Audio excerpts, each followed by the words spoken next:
আলহামদুলিল্লাহ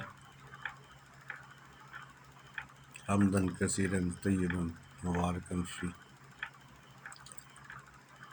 নাহমাদুহু ওয়া নুসাল্লি আলা রাসূলিল কারীম।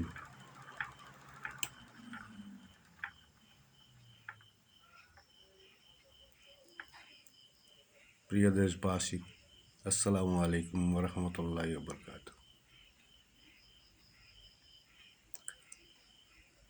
দেশ এক কঠিন সময় পার করছে।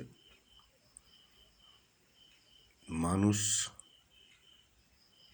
অনেকটা হাফ মেড হয়ে গেছে, আমরা হয়েছি, হওয়ারই কথা।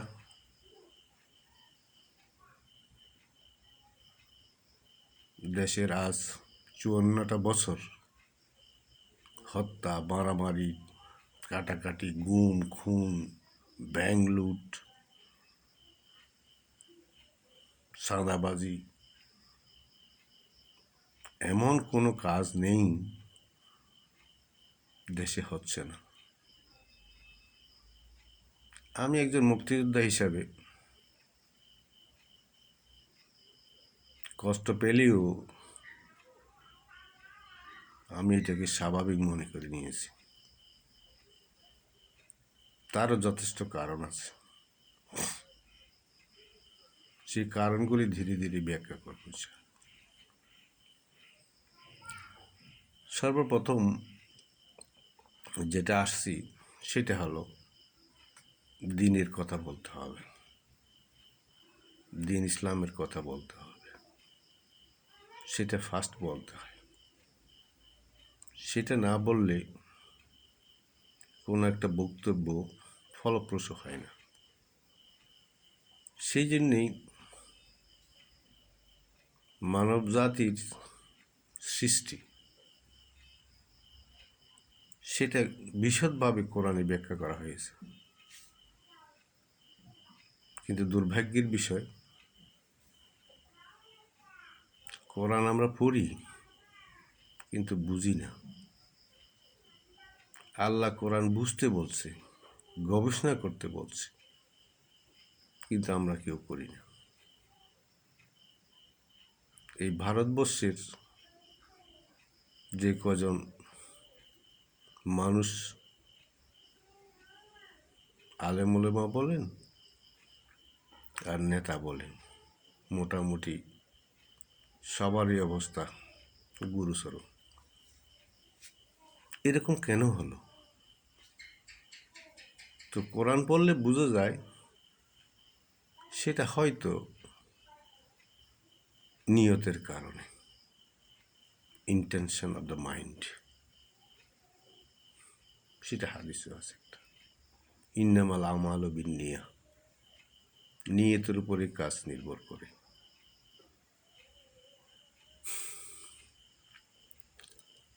এখন দেশের স্বাধীনতা, দেশ, গণতন্ত্র, সমাজতন্ত্র, কমিউনিজম, সোশ্যালিজম, তারপর আপনার রাজতন্ত্র, এইগুলো সবগুলোরই ডিটেলস না জানা যায় তাহলে একটা ভালো কনক্লুশন আসা যায় না। তাই আমি মনে করি এইগুলি বিশেষভাবে আলোচনা করা উচিত। আমি মানুষ, আমি এখানে বেশি দিন থাকবো না, আমাকে যেতেই হবে। তাহলে আমি এখানে কতটুকু কাজ করব, কিভাবে করব, এটা ধর্মীয় কিতাব না পড়লে এটা জানা যায় না। শুধু নেতার কথা শুনলে হবে না, নবীর কথা শুনতে হবে। তো আমাদের মাঝে তো নবী নেই, আমরা কার থেকে শুনব? এটা একটা বড় সমস্যা। নবীর ওয়ারিস যারা দাবি করে সেখানে অনেক ভুল ভ্রান্তি। তাহলে আমরা যাবো কই? তাহলে আমাদের পড়তে হবে। মুসলমান, আমাকে কোরআন বুঝতে হবে। সেই জন্য কোরআনে আল্লাহ পাক বলেছেন, আউযু বিল্লাহি মিনাশ শাইতানির রাজিম, বিসমিল্লাহির রহমানির রহিম। আফালা ইয়াতাদাব্বারুনাল কুরআনা আম আলা কুলুবিন আকফালুহা। আবার অন্যত্র বলেছে, আফালা ইয়াতাদাব্বারুনাল কুরআনা আও আলা ইনদি গায়রিল্লাহি লাওয়াজাদু ফিহি ইখতিলাফান কাসীরা। তাহলে আল্লাহ বলছে কোরআন গবেষণা করতে তোমরা কি তোমাদের কলবে তালা মেরে রেখেছো? আসলে ঠিক সত্যি, আমরা আমাদের কলবে তালা মেরে রেখেছি যাতে কলবে কিছু ঢুকতে না পারে। আবার দ্বিতীয়তে বলছে, যদি তোমরা কোরআনকে গভীরভাবে গবেষণা না করো তাহলে দেখবা যে ক্যাতির একতলাফ, মানে অসংখ্য গরমিল। সেই জন্য আমি মনে করি কোরআন নাজিল হয়েছে শুধু মুসলমানদের জন্য না। আর এই মুসলমান তো এখানে বর্তমান পৃথিবীতে নেই। ইমানদার খুঁজে পাওয়া যাবে কিনা তাও মুশকিল।